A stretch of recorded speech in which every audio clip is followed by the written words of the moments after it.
On Here with you, I'm gonna react to the scandal that that destroyed American Idol.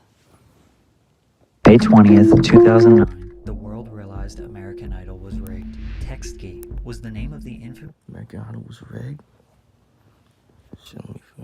voting scandal led by employees at AT&T who created power texts from demo phones that allowed individuals to vote for contestant Chris Allen up to 10,000 times. While Chris Allen was a very talented singer, it was obvious throughout the whole season that Adam Lambert, the runner-up, was crushing the competition. Not once throughout the entire season did the judges criticize his singing, since it was near perfect. Some even suggest that his performance of Mad World is the best in American Idol history. When Adam lost in the finale to Chris, it started to raise suspicion, but what was uncovered would lead to American. Oh, I remember Queen Nasha. Y'all heard Queen Nasha. She used to be on American Idol. She tried on American Idol, bro, and she didn't fucking succeed. She didn't succeed in American Idol, but it don't matter. She ended up being a big like R&B singer anyway. Idol's demise, viewership dropping by the millions, and fans losing trust in the brand forever. Now you're probably thinking that the fans were just upset that their favorite singer didn't win the competition and that they are unreasonably outraged. And while some of that may be true, AT&T admitted that their employees did manipulate some votes, but they vehemently denied this had an impact on the final outcome. AT&T was one of the largest corporate sponsors and the communications partner for American Idol. They set up the voting gateway for fans to be able to send a text message to an abbreviated number, such as IDOLS01, so the viewers determined who moved forward in the competition. They also had the ability to call an 866 phone number and vote online. However, the text-in voting was the most popular method since 2003. Every single year there were claims that the votes were unfair, such as in season 4, where 3 of the contestants had their numbers mixed up with the wrong numbers appearing on the screen, resulting in millions of votes being voided. Or even earlier in season 8, where the number Idols 13 was owned by a company called Intimate Encounters, who used the number as a sex hotline. Imagine all those people accidentally texting a sex hotline.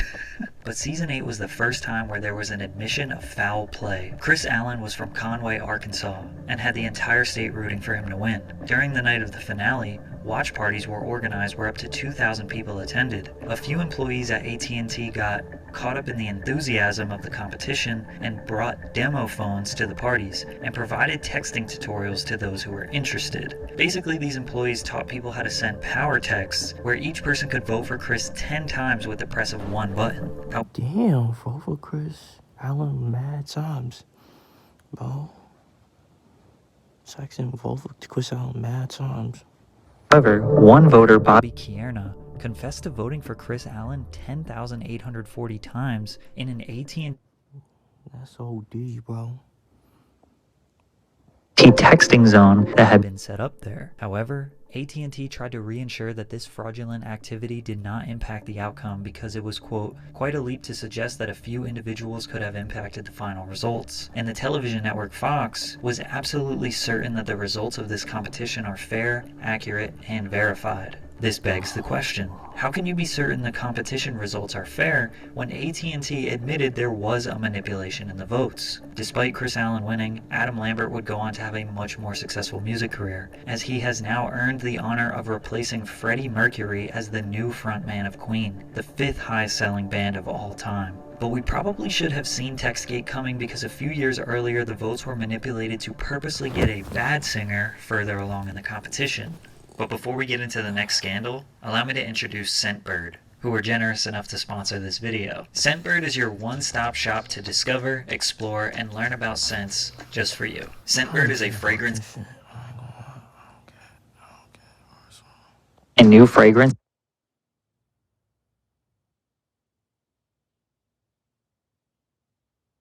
American.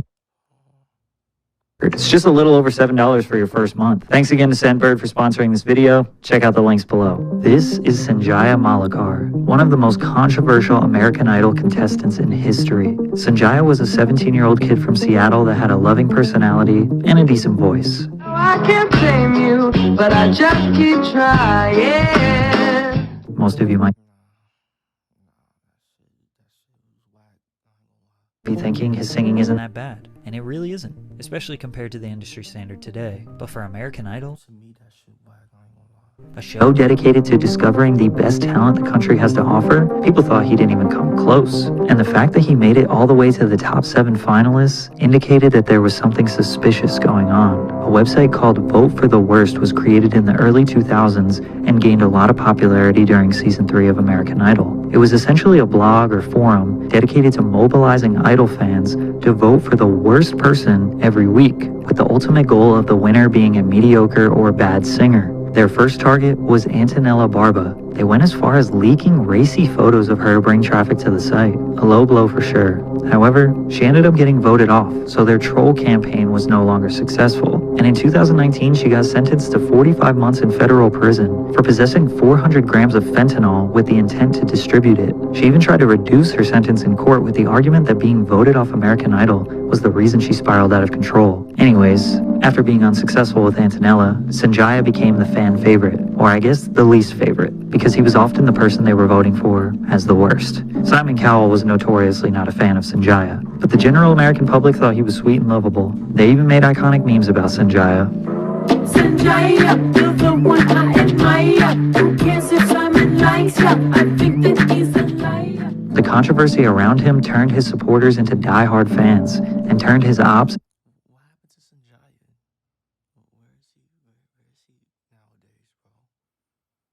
This had maybe happened like 2008, like 2009, some shit like that. What happened to, like, where's Sanjay right now? Like, recently, in just recent times, bro? How's he doing, bro? Let me know. If y'all know, let me know down in the comment section. into massive haters. Make sure you're drinking water. Howard Stern even praised the Vote for the Worst website, which brought it to much bigger heights. Shock jock Howard Stern is plugging a website called VoteForTheWorst.com, hyping Sanjaya as a way of discrediting American Idol. The site was getting around 4 to 5 million viewers each week, earning them some mainstream coverage. Has a website, and they're voting for the worst contestant on American Idol. How they're doing it? That's right. Now, there is no concrete proof that this website was manipulating votes, but the massive amount of traffic the site was getting each week could suggest that they had some influence. Even the creator of the website, Dave Della Terza, was interviewed on national news. I don't know that we're trying to rig the process, but what we're trying to do is say, this isn't a legitimate talent competition. They're trying to make good reality TV, so why don't we try to keep around someone that's bad and try to keep them around, help them win, because it'll make the show better to watch. Now, Dave raises the age-old question, do your votes matter? The only evidence people use is when a contestant seems to be popular on the internet and in the news, but then gets voted off, or when a contestant is generally disliked, but advances, which obviously isn't a strong argument. 6ix9ine has 9 million monthly listeners on Spotify, but everyone hates him. Clearly, not everyone hates him, because a lot of people are still listening to his music. My point is that the general public perception has little to do with the actual American Idol voting data, especially when they don't even show what the real data is. There is no live tracker, there is no formal voting report that is released. You just have to trust that they are doing the right thing, and the person with the least votes is the one who gets eliminated. Plus, you have to consider that plenty of the artists that lost would go on to be wildly successful. Chris Daughtry finished 4th in 2006 and would go on to sell 21 million records. Tori Kelly didn't even make it past the second round and went 4 times platinum later. Lauren Elena was runner-up in 2011 and went 11 times platinum. In fact, out of the top 10 most successful American Idol contestants, 6 of them didn't even win the competition. However, there's another way to analyze this that may prove the votes are actually choosing the winner, but the people voting might be the problem. The WGWG controversy stands for White Guy with Guitar. From 2007 to 2012, the winner of American Idol was a white guy with a basic white guy image who loved to play the guitar. A white man with a guitar, man. You know? A darker theory suggests the show is racist and is promoting an agenda, but the viewership was declining by the millions year after year during the WGWG era. It doesn't seem likely that the producers and investors would keep the agenda going if it was hurting the show's reach, especially considering that the first 6 winners of American Idol were unpredictable, diverse, and led to the show growing in viewership every year. Season 7 was the first WGWG winner, which was the first time they ever saw viewership decline, and it steadily kept dropping from there. Ken Warwick, producer of the show, explained the reasoning. It's no secret that most reality shows are female-driven, either by moms or by young girls. It does mean we're going to get a heftier amount of female votes. Obviously, we are very much aware that the voting can be skewed towards the boys. But it's not just because of their gender, but their personality and potentially their looks. You have this alliance between young girls and grandmas, and they see it not necessarily as a contest to create a pop star competing on the contemporary radio, but as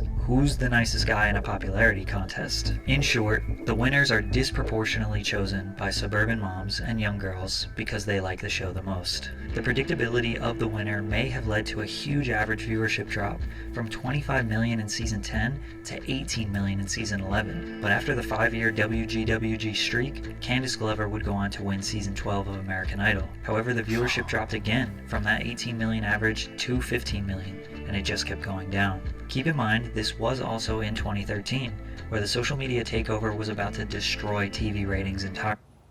It's most likely that the voting process falls somewhere in the middle. Millions of people choose who they want.